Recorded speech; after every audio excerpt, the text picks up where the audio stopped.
Hello, welcome once again to another tidbit of timely truth. Peace on earth, goodwill to men. Well, that's the message brought to some shepherds out in a field herding some sheep, and it's one we hear often during this Christmas season.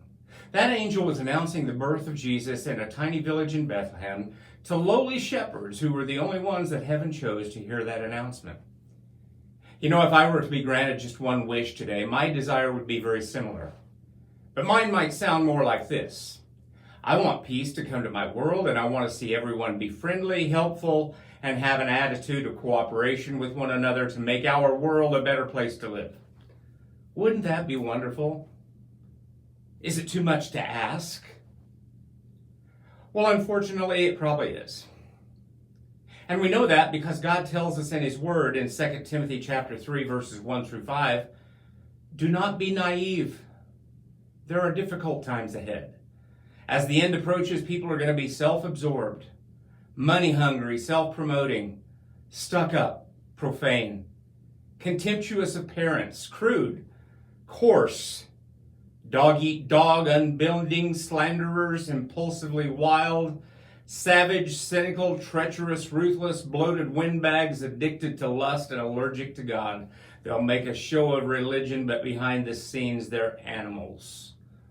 Well, as you might have guessed, that's the message paraphrase, but it's very descriptive, and I believe it's very accurate. And I really don't like to hear that.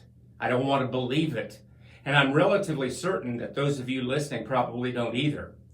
But as the familiar saying goes, God said it, and it really doesn't matter if you believe it or not.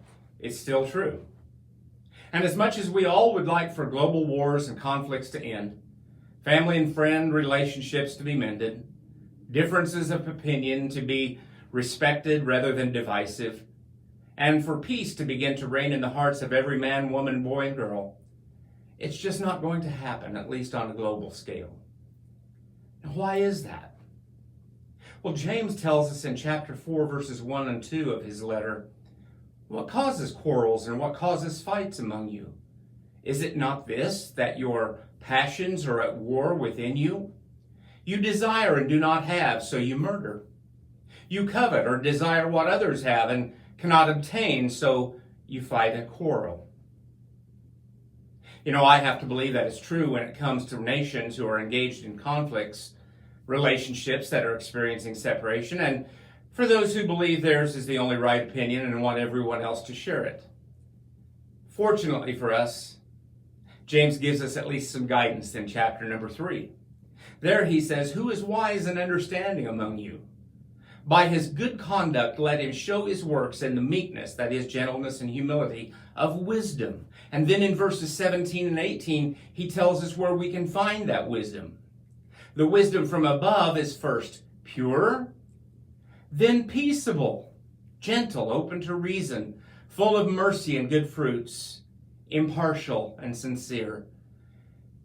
And a harvest of righteousness, he says, is sown in peace by those who make peace. For those of us who are Christ followers, that even with God's gloomy forecast of what the future holds for our world, we can find peace in the midst of our world's chaos. It has to begin with seeking God's wisdom.